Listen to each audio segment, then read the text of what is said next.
मैं परमेश्वर का धन्यवाद करता हूँ कि संध्या काल को उसने मुझे अवसर दिया है कि मैं आराधना संदेश मिनिस्ट्री के साथ मिलकर परमेश्वर के वचन का जो मैंने अध्ययन किया है वो आपके साथ बांट सकूं। मैं उस अवसर का लाभ लेते हुए धन्यवाद करना चाहता हूँ पास्टर एमरल्ड डी सिंह साहब का और ब्रदर हिमांशु का, जो टेक्निकल सहायता देते हैं। आप दोनों के परिवारों के लिए और आपकी इस मिनिस्ट्री के लिए मैं परमेश्वर का धन्यवाद देता हूँ।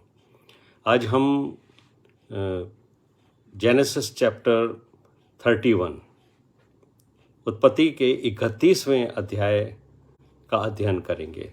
तो मैं प्रार्थना करूंगा और उसके बाद हम इस अध्ययन में जाएंगे। आइए हम प्रार्थना करें।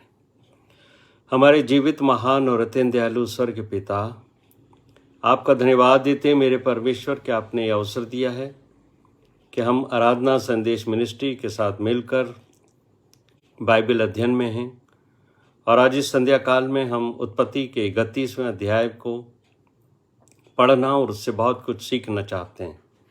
हम आपसे विनती करते हैं प्रभु कि आप हमारे साथ हों, हमारे ऊपर आपका अनुग्रह हो। बुद्धि और ज्ञान के दाता आप हैं और आप ही हमें सिखाएंगे। पवित्र आत्मा की अगुवाई दें प्रभु, हर तरह से प्रबंध को अपने कंट्रोल में लें, सुनने वालों को आशीष दें और मेरे परमेश्वर इस अध्ययन से हम आपके संदेशों को और आपकी इच्छाओं को और जान सकें। सब बातों में हम मिलकर आपको आदर देते और ये प्रार्थना हमारे उद्धारकर्ता प्रभु यीशु मसीह के नाम से मांगते, सुनो कबूल कर, आमीन।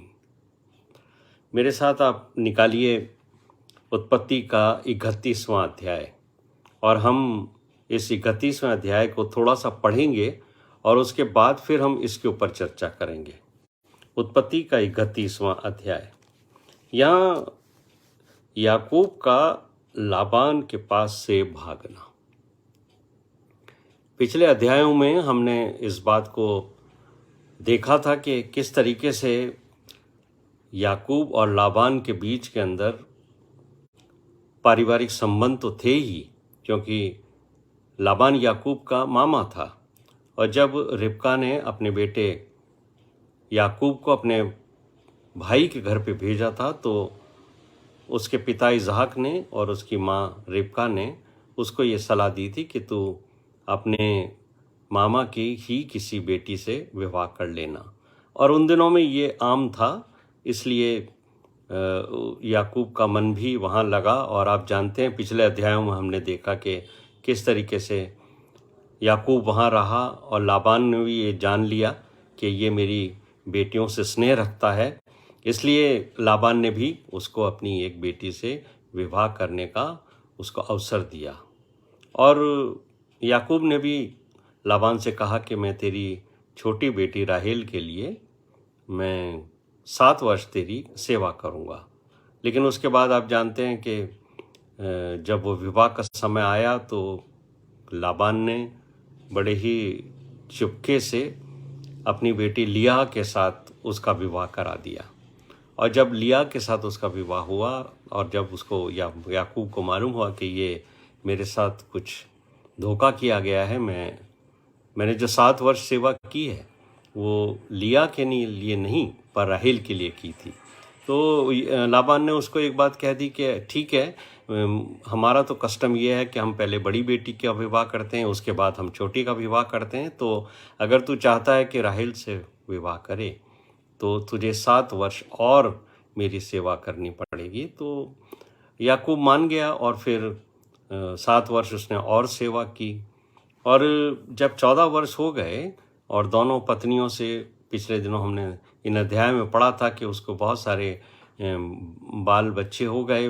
और अब एक ऐसा समय आया कि यहोवा परमेश्वर ने उसको यानी याकूब को ये याद दिलाया कि यहाँ से अब निकल कर तू अपने पिता के घर चला जा, जहाँ मैंने अब्राहम को जिस स्थान का वादा किया था कि तू वहाँ रहेगा, मैं तेरे लिए तुझे वंश दूंगा, तुझे बहुत संपत्ति दूंगा, घर दूंगा, ज़मीन दूंगा। तो लाबान से बिना कुछ कहे जब वो निकलने लगा, उस अध्याय को आज हम स्टडी करेंगे। और यहाँ पर लिखा है पहले 31वें अध्याय के पहले पद में, फिर लाबान के पुत्रों की ये बातें याकूब के सुनने में आईं।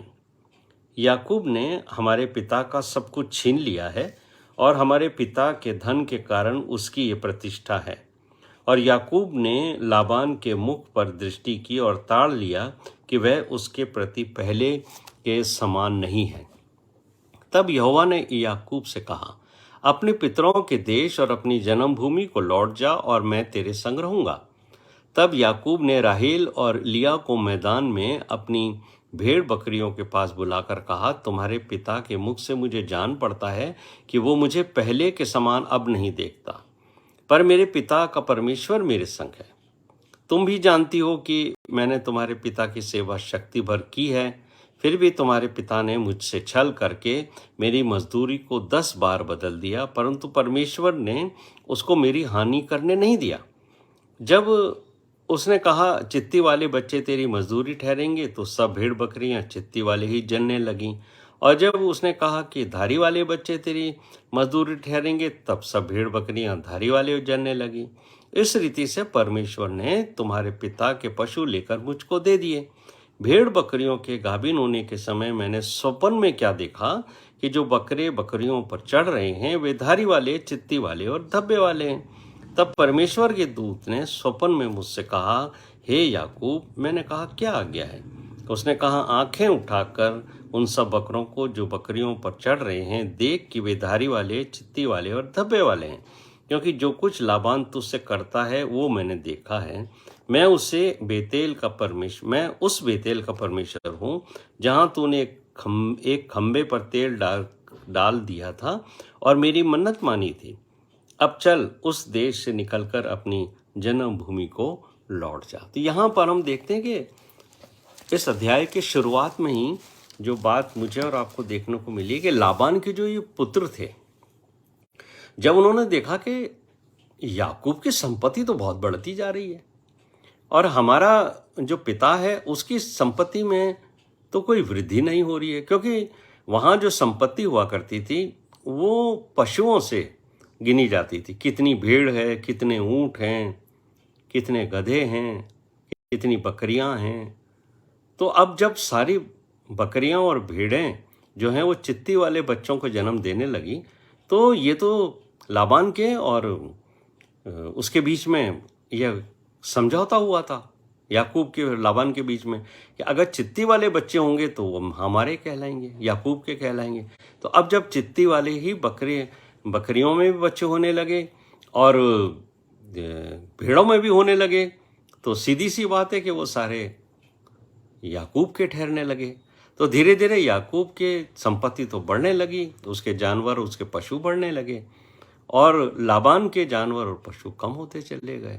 तो ये देखकर लाबान के जो पुत्र थे उनको याकूब से जलन होने लगी, और जब उनको जलन होने लगी तो उन्होंने अपने पिता लाबान के कान भी भरना शुरू करा कि ये तो सारी संपत्ति अपनी जाती जा रही है, ये तो याकूब धनी होता चला जा रहा है। ये इनके घर के अंदर जो है वो फैमिली प्रॉब्लम होने लगी। लाबान वैसे भी चालाक था, ऐसा नहीं है कि लाबान जो है वो सीधा साधा था, वो भी बहुत तेज था और चालाक था। उसने बहुत धोखा भी दिया था याकूब को, लेकिन अब वो ये महसूस करने लगा कि लाबान को ये लग गया कि धीरे धीरे याकूब मुझसे ज़्यादा जो है वो संपत्ति में आगे बढ़ने लगा। इसलिए ये जो बात लिखी है कि याकूब को ये लग गया लाबान के चेहरे से कि अब ये मुझसे उतना प्रेम नहीं करता है। और ये तो हम भी देखते हैं कि अगर कोई व्यक्ति हमारे से रुष्ट है, नाराज़ है, उसके मन में कोई क्रोध है, जलन है, तो उसके चेहरे से, उसके हाव भाव से हमें पता पड़ जाता है कि ये व्यक्ति वैसा प्रेम मुझसे नहीं रखता है। तो यहाँ पर हम इस बात को देखेंगे कि बाइबल भी मुझे और आपको बताती है। अगर आप याकूब की पत्री निकालें, 3 अध्याय उसके 16वें पद को निकालें, तो यहाँ पर स्पष्ट तौर से एक बात लिखी हुई है। याकूब की पत्री 3 अध्याय उसके 16वें पद में लिखा है, क्योंकि जहाँ डाह और विरोध होता है वहाँ बखेड़ा और हर प्रकार का दुष्कर्म भी होता है। तो जहाँ पर झगड़े होंगे, डाह होंगे, जहाँ पर एक दूसरे का विरोध होगा, वहाँ पर क्या होगा? बखेड़ा ही होगा वहाँ। तो ये जो इसके जो बेटे थे याकूब, लाबान के, उन्होंने अपने मन के अंदर क्रोध पैदा कर लिया, इसलिए ये सारे बखेड़ा शुरू होने लग गया कि ये जो समस्या है वो अब बढ़ने लग चली गई और याकूब के प्रति लाबान का व्यवहार भी बुरा होने लग गया। इसी बात से याकूब ने पहचान लिया कि लाबान के चेहरे से कि अब ये मुझसे उतनी प्रीति नहीं रखता है। इसलिए यहोवा ने याकूब से कहा, क्या कहा? कि अपने पिता के यानी अपनी जन्मभूमि के ऊपर घर तू चला जा, निकल जा यहाँ से। और ये भी कह दिया कि मैं तेरे संग रहूंगा, तो फिक्र मत करना, मैं हमेशा तेरे साथ हूँ, यहोवा परमेश्वर ने कहा, और इस जर्नी में भी मैं तेरे साथ रहूंगा।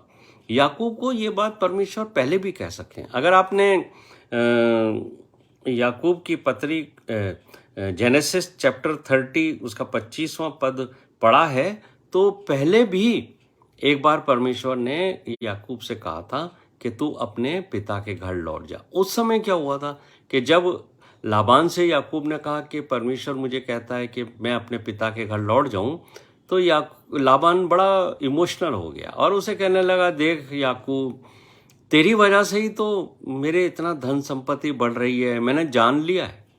अगर आप उसको पढ़ोगे तो वहाँ पर लाबान याकूब से कहता है कि मुझे मालूम है कि तेरा जो परमेश्वर है वो तेरे साथ रहता है और उसी वजह से उसने तुझे आशीर्वाद दिया है, उसका आशीर्वाद का फल मुझे मिल रहा, तो मुझे छोड़कर मत जा, तू जो कहेगा वो मैं तेरे साथ करूँगा। तो फिर ये इनके अंदर पैक्ट हुआ था कि चित्ती वाले धारी वाले बच्चे जो हैं वो मेरे कहलाएंगे।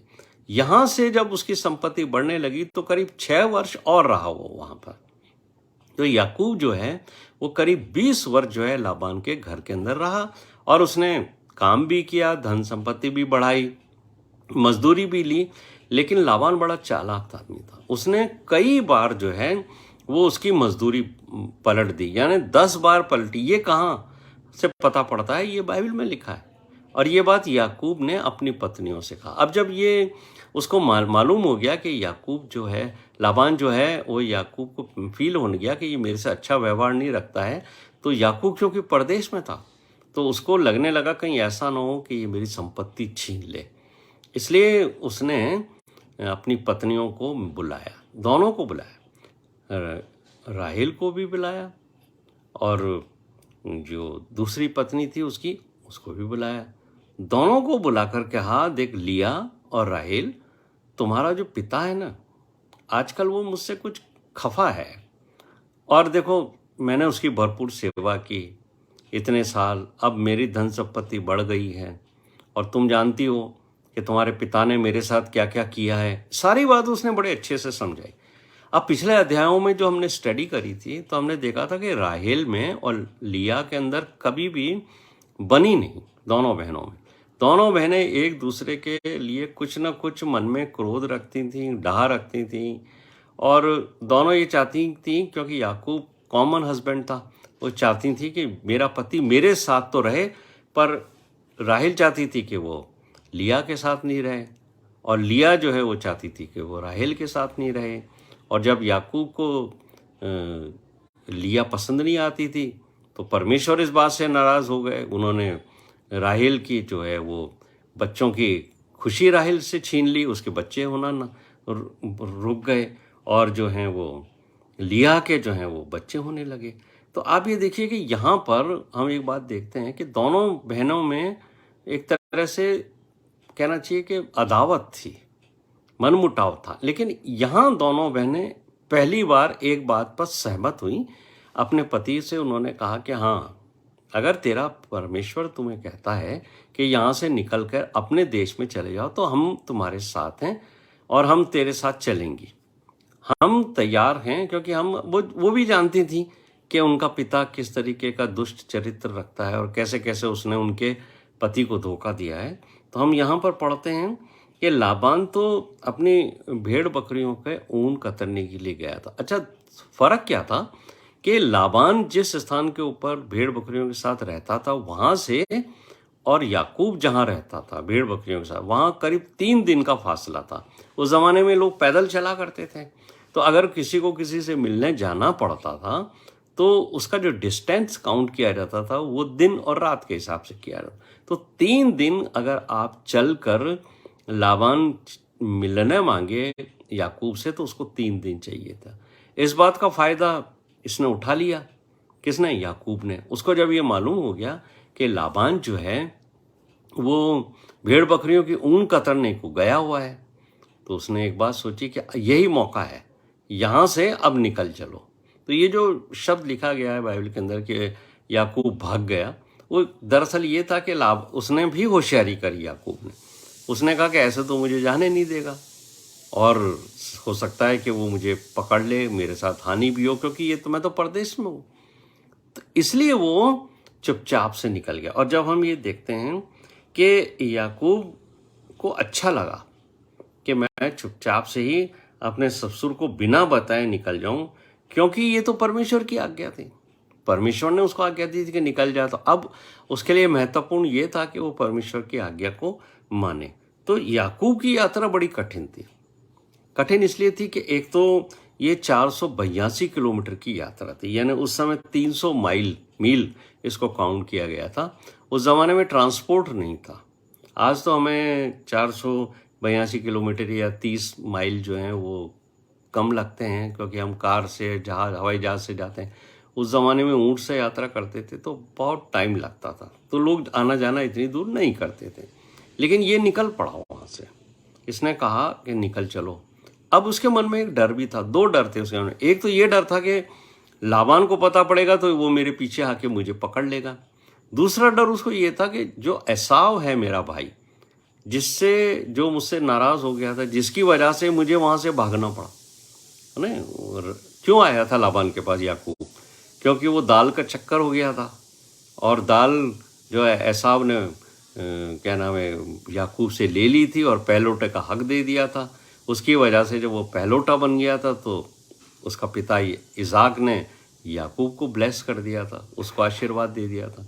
ये बात से एसाव बहुत चिढ़ गया था और एसाव ने कहा कि मेरा पिता मरने वाला है, मरने के बाद मैं याकूब की हालत ख़राब करूँगा। उसकी माँ को पता पड़ गया, रिबका को, तो उसने जल्दी से अपने बेटे को भेज दिया कि जाओ तुम वहाँ चले जाओ। कहाँ पर? मेरे भाई के घर चले। तो याकूब को ये तो मालूम था कि मेरा जो भाई है एसाव वो मुझसे नाराज़ है, अब उसको वापस भी लौटना है। इधर तो पीछे से लाबान आ रहा है और सामने जिस देश में वो जा रहा है वहाँ एसाव होगा जो उसके पीछे पड़ा हुआ है। उसका पता नहीं उसका क्रोध सही हुआ या नहीं हुआ। वो अगर नाराज़ है तो वो मुझे मारेगा, क्योंकि उसने तो प्रण ले रखा था कि मेरे पिता की मृत्यु के। अब उसको ये भी पता नहीं था 20 साल में कि उसका पिता जिंदा भी है या नहीं जिंदा। तो इसी कसम कश के अंदर वो आगे बढ़ रहा था। ये जो बात मैंने आपसे कही कि कठिन यात्रा थी, तो ये 2 तरह से कठिन थी। इधर लाबान पीछे से भाग रहा है, सामने जो याकूब आगे बढ़ रहा है, तो एसाव सामने खतरा पड़ा है। लेकिन यहाँ हम इस बात को देते हैं कि लाबान के मन में याकूब के प्रति जलन और गुस्सा तो था ही। याकूब परदेश में था, याकूब लाबान उसको नुकसान पहुंचा सकता था। इसलिए एक दिन रात में यहोवा परमेश्वर ने लाबान को सपने में दिखाई देकर उसको डरा दिया। उसको क्या कहा कि याद रखना, तू जा तो रहा है याकूब से बात करने, लेकिन तू उसे कोई नुकसान मत पहुंचाना। हाँ, ये बात परमेश्वर ने लाबान को सपने में आकर के कह दी। अब लाबान जो है वो भागा, वो आया, याकूब को उसने घेर लिया और कुछ दिन के बाद याकूब को उसने पकड़ लिया। लेकिन ये बात है कि लाबान ने ये कह दिया उसको आके, अगर आप 29वां पद पढ़ोगे, जेनेसिस चैप्टर 31 का 29वां पद, तो यहाँ पर लाबान ने इस बात को स्वीकार किया। वो कहता, देखो मैं तुम परदेश में हो, ये मेरा इलाका है, यहाँ मैं रहता हूँ, मेरा गढ़ है ये, यहाँ तुम्हारे को नुकसान पहुँचाने यानी हानि पहुँचाने की शक्ति तो है मुझ में, लेकिन बात क्या है कि तुम्हारे परमेश्वर यहोवा ने मुझे रोक दिया कि मैं तुम्हारी कोई हानि ना करूं। ये 29वें पद में साफ लिखा हुआ है। लाबान ने पहले तो याकूब को चुपचाप निकल जाने के लिए थोड़ा उसको झिड़का उसने, बोले कि तू चुपचाप निकल के आ गया, बिगर बताए भागा चला जा रहा है जैसे कोई चोर भाग रहा हो। अरे भाई मुझे बताता। अब बड़ा डिप्लोमेट आदमी था वो। उसने कहा तू अगर मुझे बताता कि तू जाने मांग रहा है तो मैं तुझे धूमधाम से विदा करता, गाजे बाजे के साथ विदा करता, अपने लोगों को बुलाता, उनको मैं भोज देता और सारे गांव को बताता कि तू जाने वाला है। और तू तो मेरी बेटियों को ऐसे भगा के ले जा रहा है जैसे उस ज़माने में युद्ध होता था तो युद्ध के अंदर जो बंदी होते थे उनको वो उठा के ले जाया करते थे, जीतने वाला राजा उनके बच्चों को भी ले जाते थे। तो लाबान कहने लगा तू मेरी बेटियों को ऐसे भगा के ले जा रहा है जैसे तूने इनको युद्ध में जीता है। अरे विवाह किया है, ये तेरी पत्नियां हैं भाई, इनको अच्छे से ले आ। वो उसको झिड़क रहा है। साथ ही साथ उसको झिड़कते झिड़कते उसने उसको एक बात कह दी कि अच्छा ये देख याकूब, तू मेरी बेटियों को, तेरी धन संपत्ति को लेके जा रहा है, वहां तक तो ठीक है, लेकिन तू मेरे देवताओं को चुरा के लेके आ गया। भाई ये बात तो सही नहीं है कि तू चोरी करके आया है। याकूब ने कहा नहीं भाई, मैं आपके देवताओं को क्यों चुरा के ले आऊंगा, मेरा आपके देवताओं के प्रति कोई विश्वास भी नहीं है और मैं तो चाहता भी नहीं हूं कि आपके देवताओं के साथ कोई प्रार्थना करूं, कोई संगति रखूं, तो मैं आपके देवताओं को चुरा के नहीं लाऊं। अब उसको ये पता नहीं था याकूब को कि राहेल चुरा के ले आई है उनके देवताओं को। अब बाइबल में ये बात तो नहीं लिखी है कि राहेल वो चुरा के क्यों लाई। ये भी जो स्कॉलर हैं बाइबल के वो सोचते हैं कि आखिर बात क्या थी।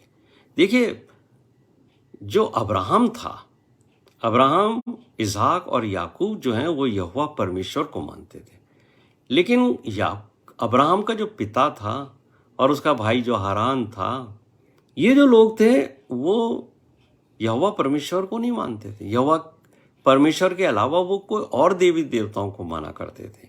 और हो सकता है कि राहेल भी और जो बेटियां थी वो अपने पिता को देखती होंगी कि हमारा पिता जो है वो ये कुछ पूजा पाठ करता है देवी देवताओं का, कुछ तंत्र मंत्र भी करता है। हो सकता है कि वो अपने शत्रुओं के ऊपर कोई वार और अटैक भी करता हो वो अपने देवताओं के थ्रू। तो ये लड़कियां जानती थी कि अगर हम यहाँ से निकलेंगे तो हमारा पिता जो है वहाँ बदला लेने के कारण हम पे कुछ हो सकता है कि कोई जादू टोना करता थे। इसलिए ये स्कॉलर्स कहते हैं, बाइबल में नहीं लिखा हुआ ये, लेकिन स्कॉलर्स ऐसा सोचते हैं कि क्योंकि ये देवी देवता थे, मूर्तियां थीं इनकी, तो राहेल उनको उठा के ले आई कि ये अब देवी देवता नहीं होंगे तो ये हमारा बुरा नहीं कर सकेगा। अब लाकर उसने छिपा दिए। लेकिन याकूब को ये बात पता नहीं थी, इसलिए याकूब ने लाबान से कह दिया कि जिसके पास भी तेरे देवी देवता मिल जाएंगे तो तू चाहे तो उसको मार सकता है, मतलब उसके जीवन का अंत आ जाए। उसको नहीं पता था कि उसकी प्रिय पत्नी राहेल जो है वो उसके देवी देवताओं को चुरा के ले आई। अब साहब लाबान को मौका मिल गया। लाबान तो जो है वो अपनी, पहले तो वो लिया के कमरे में घुसा, उसके तंबू में, वहाँ उसने तलाशी ली। फिर याकूब के तंबू में घुसा, याकूब के यहाँ तलाशी ली। फिर वो आ गया राहेल के तंबू में, राहेल के अब राहेल को मालूम था कि मैं ये चुरा के लाई हूँ। अब राहेल ने कहा क्या किया कि वो जो ऊँट, उस दिनों में जो ये लोग ऊँट पे चला करते थे, तो ऊँट के ऊपर जो काठी बांधी जाती है जिसके ऊपर सामान रखते हैं, फिर उस पर सवार करने वाला होता है, तो वो काठी जो है जब यात्रा में नहीं होते हैं तो ऊँट के ऊपर से उतार करके और अपने पास तंबू में रख ली जाती है। तो ये जो काठी थी वो उतार करके उसने, राहेल ने अपने तंबू में रखा ली थी जिसके ऊपर वो बैठ कर कर आई थी। और उस काठी के ऊपर उसने, काठी के नीचे जो है उसने उन देवी देवताओं को छिपा रखे थे और उसके ऊपर वो बैठी हुई थी। अब आ गया लाबान, उसका पिता, सर्च वारंट लेके आ गया। वो तो ढूंढ रहा है मेरे देवी देवता हैं तुम्हारे पास। अब क्या हुआ, अब राहेल तो उठ नहीं रही है। तो राहेल ने उसको एक बात कह दी कि देख मेरे पिता, तो उस ज़माने में कस्टम ये था कि बड़ों को देख के उठना पड़ता था, लेकिन जब वो उठ नहीं रही है तो उसने बहाना बना लिया। उसने कहा देख पिताजी, मैं तेरे को देख के उठती क्योंकि ये मेरा फ़र्ज़ है कि मैं पिता को सम्मान दे, लेकिन क्या है कि मैं स्त्री धर्म से हूँ, इसलिए मैं पीड़ा में हूँ, इसलिए मैं तेरे लिए नहीं उठ पाई हूँ। तो लाबान भी इस बात के झांसे में आ गया। लाबान बहुत झांसेबाज था, वो उसने कई बार जो है वो याकूब को झांसा दिया था। इस दफ़ा उसकी बेटी राहेल ने झांसा दे दिया उसको। बोले मैं नहीं उठ सकती, मैं तो पीड़ित हूँ, स्त्री धर्म से हूँ। तो चुपचाप से चला गया वो तो वहाँ से। अब ये नहीं लिखा कि उसके बाद क्या हुआ उन देवी देवताओं का, लेकिन यहाँ जो हैं जब वो बाहर निकला तो याकूब ने उससे पूछा कि तुझे तेरे देवी देवता मिले क्या, कि नहीं मिले। तो फिर याकूब को मौका मिल गया, याकूब चढ़ गया उसके ऊपर कि तूने मेरे ऊपर झूठा इल्ज़ाम लगाया और ये है वो है। खूब इन दोनों के बीच में बातचीत हुई। अब जब हम इसमें आगे बढ़ते हैं तो यहाँ पर हम 43वें पद के अंदर आ जाते हैं और वहाँ पर याकूब ने उसको बहुत सारी बातें सुना दी कि देख, मैंने 20 वर्षों तक तेरी सेवा की और तूने मेरी मजदूरी कई बार बदल दी, क्या हुआ क्या नहीं हुआ। और 43वें पद में याकूब से लाबान ने फिर एक बड़ी नम्रतापूर्वक बात कही और कहा, देख भाई, आपस में हम तो संबंधी हैं और ये जो मेरी बेटियां हैं ये तो मेरा ही खून है, और ये जो बच्चे तुझे मेरी बेटियों से मिले हैं, ये जो मेरे नाती हैं, पोता पोती हैं, ये तो मेरा ही खून मेरा ही मांस है। तो मैं इनकी बुराई थोड़ी करूँगा, मैं इनको हानि थोड़ी पहुँचाऊँगा। लेकिन अच्छा हो कि हम दोनों मिलकर के इस बात का प्रण कर लें कि ना तो तू मुझे हानि पहुँचाए ना मैं तुझे हानि पहुँचाऊँ। तो दोनों के अंदर जो है वो वहाँ पर एक संधि हो गई। उस जमाने में कहते थे कि दोनों ने मिलकर एक वाचा बांध ली। और क्या वाचा बांधी कि भाई हम ये साक्षी लेते हैं, वाचा बांधते हैं कि हम एक दूसरे की हानि नहीं करेंगे। और वाचा बांधने में उन्होंने पत्थरों का ढेर इकट्ठा किया और एक बड़ा पत्थर जो है वो खड़ा किया एक विटनेस के रूप में। तो याकूब ने जो है उसके जो एक पत्थर का खंबा खड़ा कर लिया और अपने जो उसके जो सेवक थे उनको उसने कहा कि पत्थरों का ढेर लगाओ। तो उनके सेवकों ने पत्थरों का ढेर लगा दिया और एक बड़ा पत्थर खंबे के रूप में खड़ा कर दिया। अब आप देखिए कि इस बात के लिए कि वाचा बांधी जा रही है। जो लोग लाबान के साथ आए थे वो उन्होंने भी बैठ के उसी पत्थर के पास भोजन किया और जो याकूब के दास दासियां थे उन्होंने भी वहाँ बैठ के भोजन किया। सबने बहुत बढ़िया भोजन किया वहाँ बैठ के और इस वाचा के एक तरह से वो विटनेस हो गए। अब जब ये वाचा बांधी जाने लगी तो यहाँ पर हम देखते हैं आगे कि ये जो लाबान और याकूब थे इन्होंने इस पत्थर के ढेर का अलग अलग नाम दिया और ये जो ढेर है पत्थरों का ये साक्षी का ढेर कहलाए। यहाँ पर हम दोनों ने एक दूसरे से वाचा बांधी है और यहाँ पर लाबान ने इसे गिलियाद नाम दिया, गिलियाद नाम दिया और एक नाम और उसने दिया, उसका नाम है मिस्पा।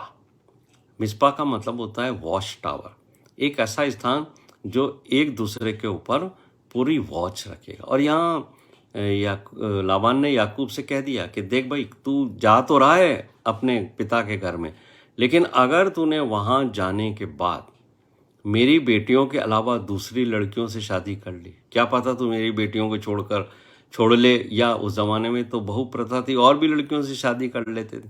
तो बोले फिर ये परमेश्वर जो है वो तेरे और मेरे बीच के अंदर साक्षी रहेगा, या तू मेरी बेटियों को दुख देने लगे तो भी परमेश्वर जो है वो तेरे और मनुष्य तो नहीं होगा हमारे बीच में कोई साक्षी के रूप में, लेकिन परमेश्वर ने तेरा यहोवा परमेश्वर वो हमारा गवाह है कि तूने मुझसे शपथ खाई है कि ना तो तू और स्त्रियां ब्याहेगा न तो मेरी बेटियों को दुख देगा।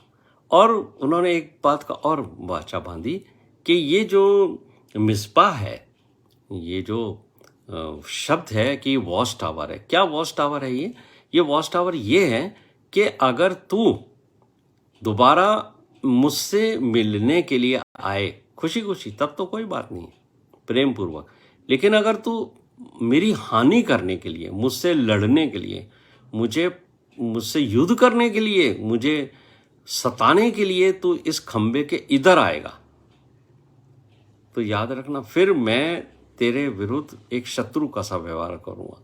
और लाबान ने कहा अगर मैं तेरे उधर आऊं इस खंबे के इधर, इस इच्छा से आऊं कि मैं तेरे को कोई हानि पहुंचाऊं, तेरे विरुद्ध युद्ध करूं तो तुझे भी पूरा हक है कि तू मुझे युद्ध में हरा कर मुझे मार सकता है। तो यहाँ पर इन दोनों ने संधि करी और ये जो स्थान है वो साक्षी का स्थान कहलाया। यहाँ से फिर दोनों रात को भोजन करके यहीं सोए, उनके लोग सोए। और सुबह जब सुबह भोर हुई तो लाबान उठा, उसने अपनी पुत्रियों को और जो उसके बच्चे थे, नाती थे, जो बच्चे थे, दोनों बेटियों से हुए थे, उनको चूमा, प्यार किया और उनसे विदा की। और याकूब जो है फिर यहाँ से विदा होकर अपने पिता के घर की तरफ चलने लगा। तो मेरे प्रिय भाइयों और बहनों, यहाँ पर यह अध्याय पूरा होता है। आने वाले शुक्रवार को हम और आप आराधना संदेश मिनिस्ट्री के इस फेसबुक पेज के ऊपर उत्पत्ति के 32वें अध्याय का अध्ययन करेंगे। आइए हम प्रार्थना करें। हमारे जीवित, महान और अत्यंत दयालु स्वर्गीय पिता, आपका धन्यवाद करते हैं प्रभु, कि आपने हमें अवसर दिया है कि हम इस अध्याय का अध्ययन कर सके और जान सके कि किस तरीके से प्रभु याकूब अपने ससुर लाबान के घर से निकला और अपनी दोनों पत्नियों को लेकर, राहेल और लिया को लेकर, अपने बच्चों को, दास दासियों और धन संपत्ति को लेकर परमेश्वर की आज्ञा के अनुसार अपने पिता के घर के लिए ओर चल पड़ा। धन्यवाद करते हैं पवित्र आत्मा का, जिसने हमें इस अध्याय को सीखने का अवसर दिया। सारा आदर और सारी महिमा हम प्रभु यीशु मसीह को देते हैं और ये विनती हमारे उद्धारकर्ता प्रभु यीशु मसीह के नाम से मांगते, सुनो, कबूल कर, आमीन। मैं एक बार फिर धन्यवाद देना चाहता हूँ आराधना संदेश मिनिस्ट्री के संयोजकों का, ब्रदर पास्टर एमरल्डी सिंह साहब का और ब्रदर हिमांशु का, जिन्होंने इस आयोजन को आज करने के लिए मुझे आमंत्रित किया। प्रभु हम सबको आशीष दे। जय मसीह की। अगले शुक्रवार को हम फिर एक दूसरे से इसी स्थान पर मिलेंगे। जय मसीह।